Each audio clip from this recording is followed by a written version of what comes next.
On this episode of the Let's Talk Yoga podcast, I dive into 11 different ways to live your yoga without striking a pose. Hi everyone, I'm Arundhati and you've just tuned in to the Let's Talk Yoga podcast, your ultimate online destination for learning about yoga. Whether you're a seasoned yoga teacher or a curious yoga student, there's something for you here. Let this podcast be your virtual yoga school. We offer insights, inspiration, and loads of nerdy exploration of yoga along the way. But first, who am I? I'm an Indian immigrant yoga teacher living in America for the past decade.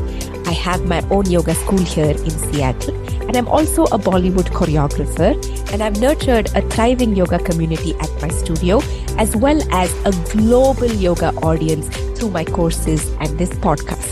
Through this podcast, I intend to create a space for you, the yoga student and yoga teacher, to learn about yoga in depth. Think of this as your online yoga school, free teacher training coming to you every week.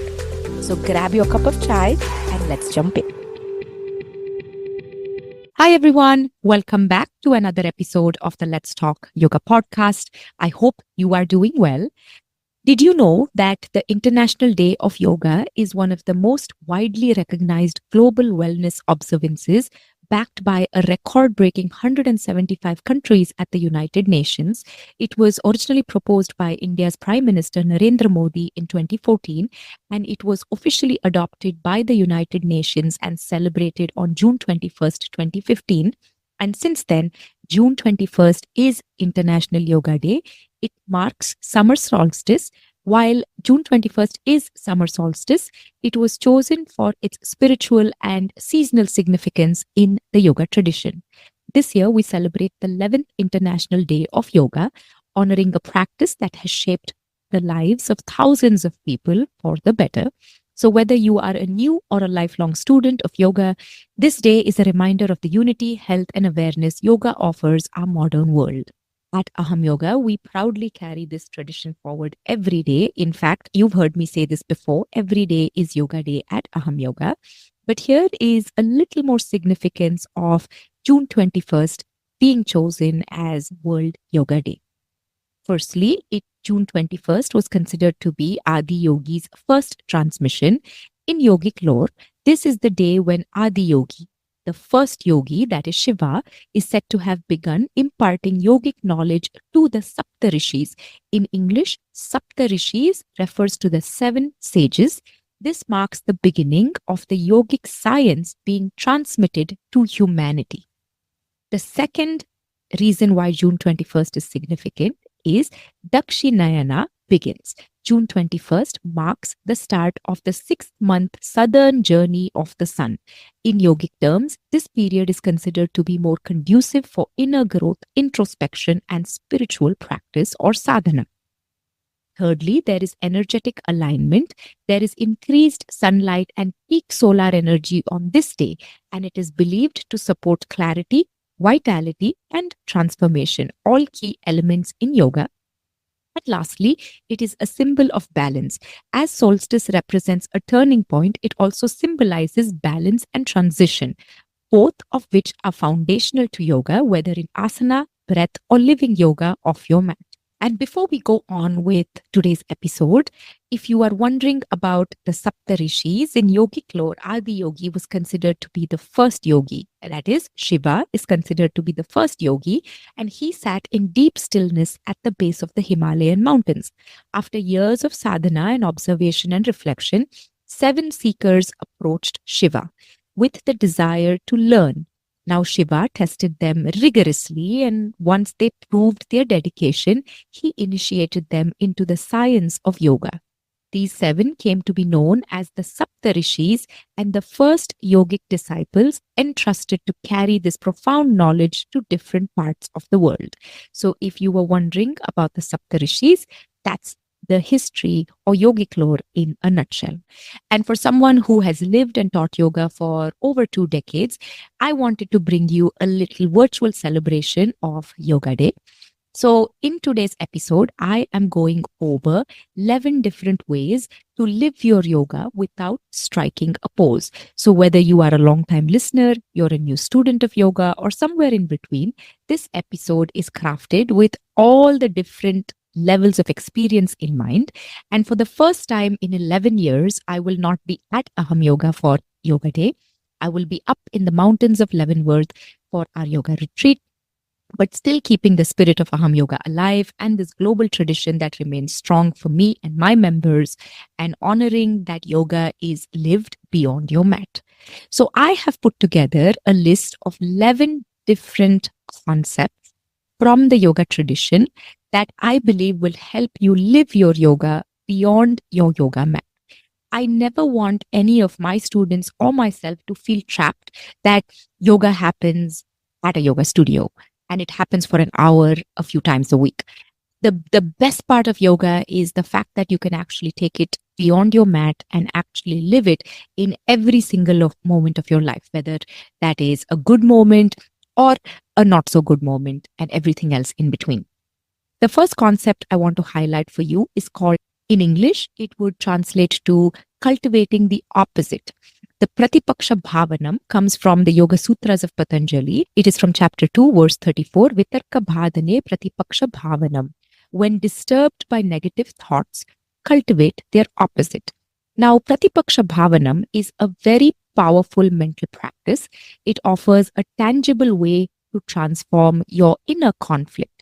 Let's say you catch yourself in a moment of judgment, anger, envy, or something else that is pulling you down and you're going down a spiral.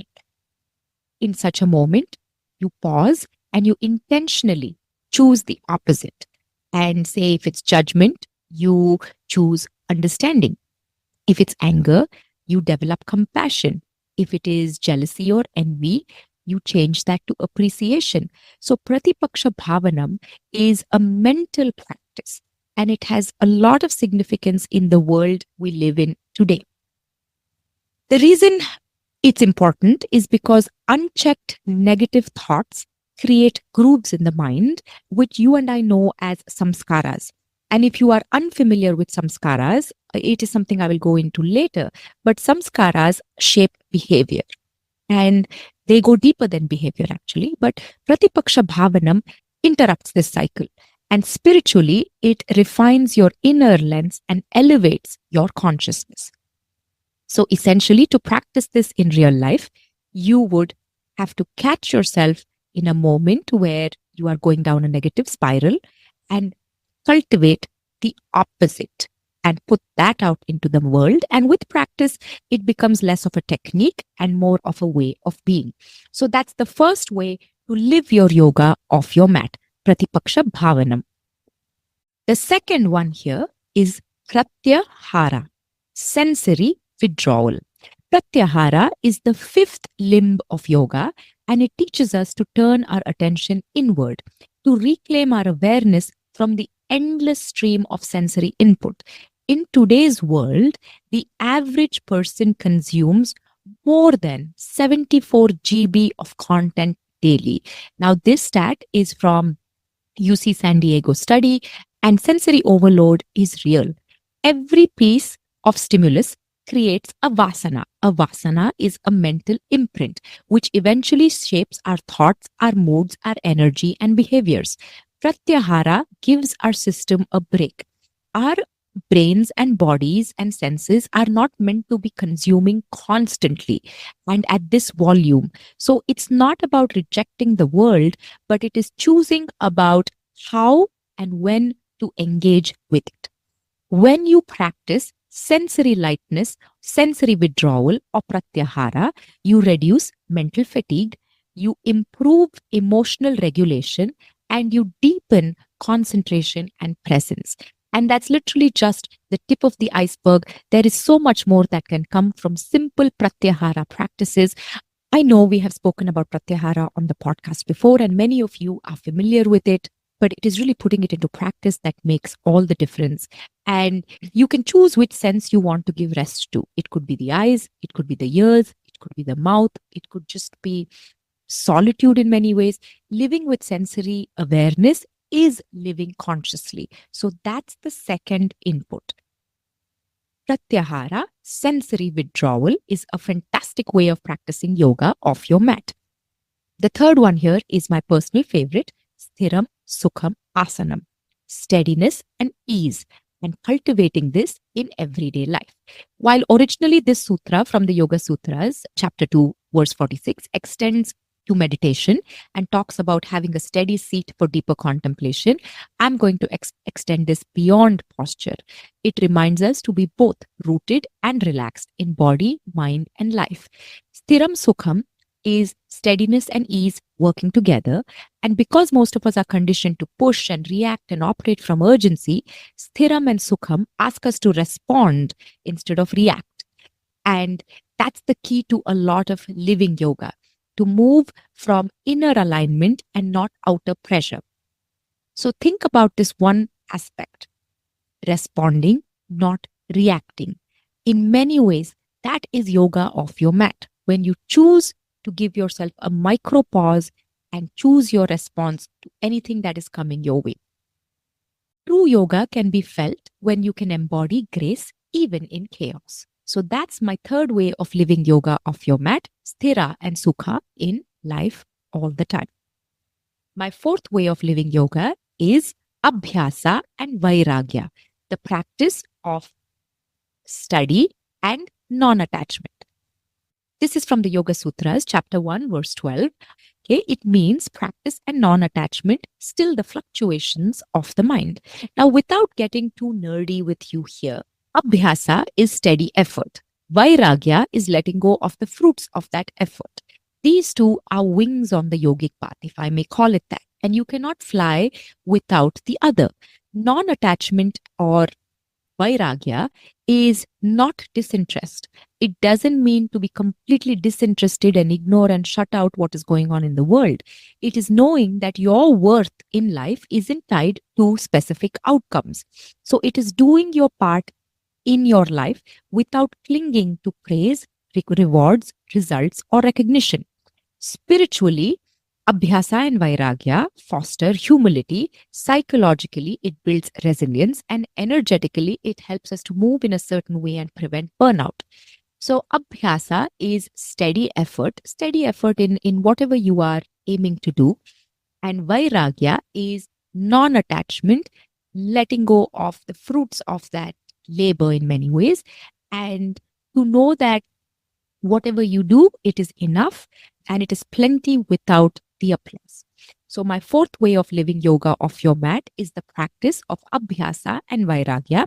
If you are new to these concepts, this one might feel a little out there, but it is often a common one in the yoga world, abhyasa and vairagya.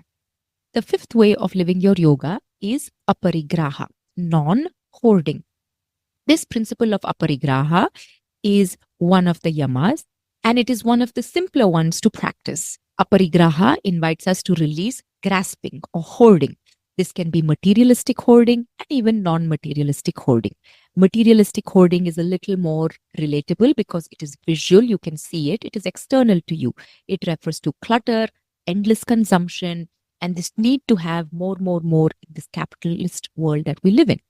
Non-material aparigraha is a little harder to identify, and it is what we hold on to mentally. It could be resentment, grudges, beliefs, titles, rewards, recognition.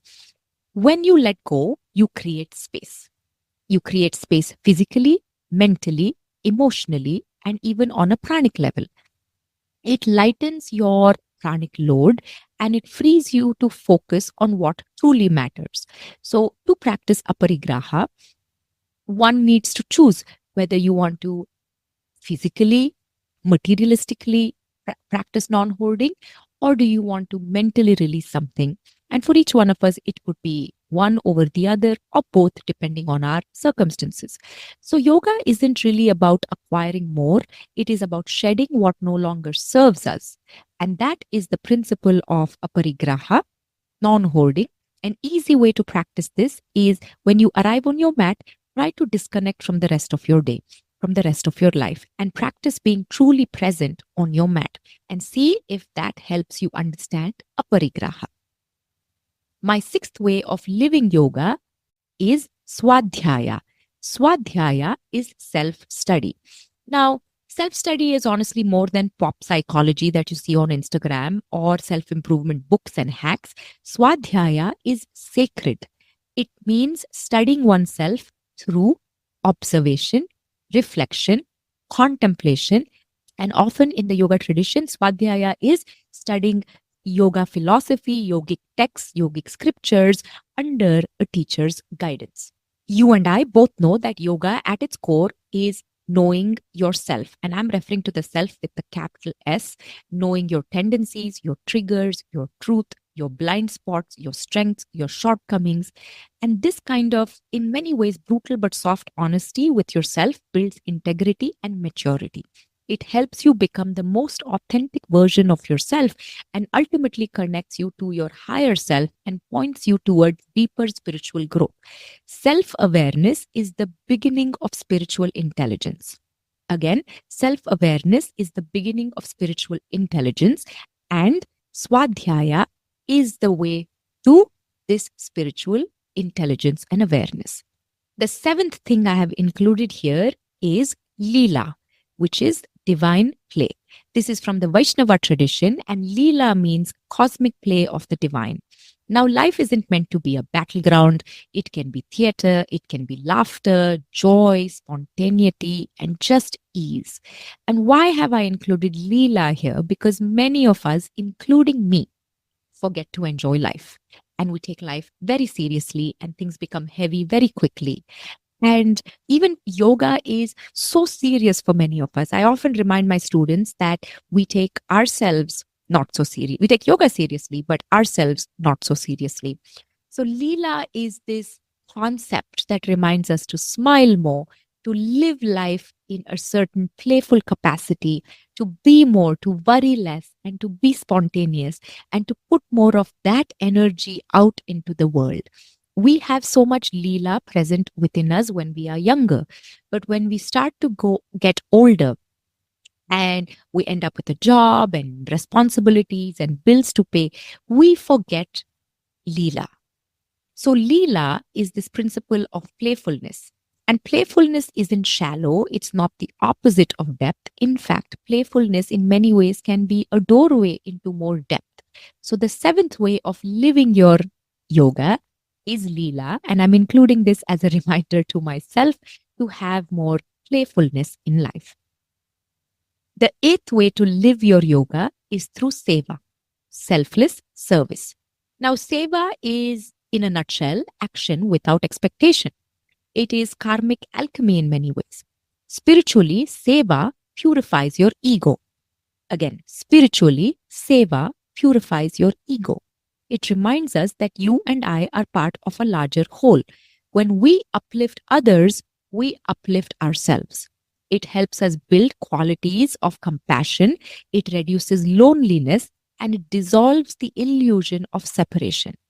So we all need to find some pockets of seva in our life. Now, for some of us, we have the capacity to actually go and volunteer our time, effort, and resources to help others and to be part of a cause. But it could also be something as simple as holding the door open for someone. It could be smiling at someone as you walk past them. It could be offering help if you know somebody is having a hard time. Seva comes in many different ways, and there are many opportunities of seva in everyday life. It could be very small, and it is this concept of to give without needing something in return. And that is when you truly embody yoga. The ninth principle here of how to live your yoga is satsang. Sat means truth, and sangha means community. So satsang in many ways literally translates to the company of truth. It is about being with people who uplift you, who inspire you, and remind you of your higher self and your higher potential. This could be your yoga class, it could be a spiritual book club, it could be a circle of friends that have shared values and interests. The right company shapes your mindset, your choices, your trajectory. So you have to choose wisely. And not just choosing it, you need to know to nourish it. So many times we have the right people, the right circumstances, but we don't nourish it. So satsang is the company of truth. Spiritual growth rarely happens in isolation. So if you can make your way into community of some sort that is uplifting, then that would be a wonderful way to live your yoga. The second last one I have on my list is Maitri, which in English translates to loving kindness. This is from chapter 1, Sutra 33. Cultivating loving kindness, compassion, joy, and equanimity brings clarity and calm to the mind. Today's world is so harsh. I don't need to tell you how harsh and hardened the world is today. And Maitri is an act of rebellion. As I say that, it makes me sad, but also makes me feel hopeful that we need more loving kindness and that we have to soften towards ourselves and others. Being soft is not a weakness. Soft strength is a beautiful thing. And Maitri, loving kindness, and there is more in that sutra, but I'm just picking on Maitri, is incredibly powerful. So if you can over time find small pockets where you can practice some amount of kindness, some amount of compassion, and the more you do it, it starts to become your innate nature. And if all of us did a little bit of this loving kindness Maitri practice in some form, especially in the harder moments of our lives, then this world would be a better place. The last one I want to end with is, in English, this would translate to surrender to the divine. This is the final niyama for all my yoga nerds out there. This calls for surrender to Ishvara. Now, who is Ishvara? Ishvara could be a personal form of divinity, or for some of us who don't relate to personal forms of divinity, it could be a universal cosmic form of divinity. When you surrender to Ishvara, it is not about a passive giving up type of feeling. It is deep trust.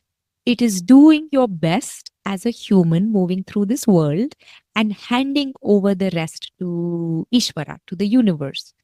It keeps your ego in check, especially when things don't go our way. When things go our way, we are always our best selves.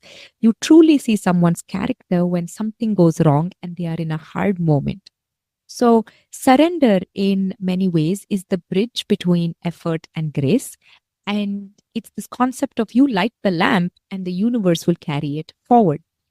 So when we constantly surrender everything to Ishvara, it lightens us and it helps us move towards our higher self. So those are my 11 ways to live yoga off your mat. Since it is the 11th yoga, I thought of 11 ways to live your yoga without striking a pose.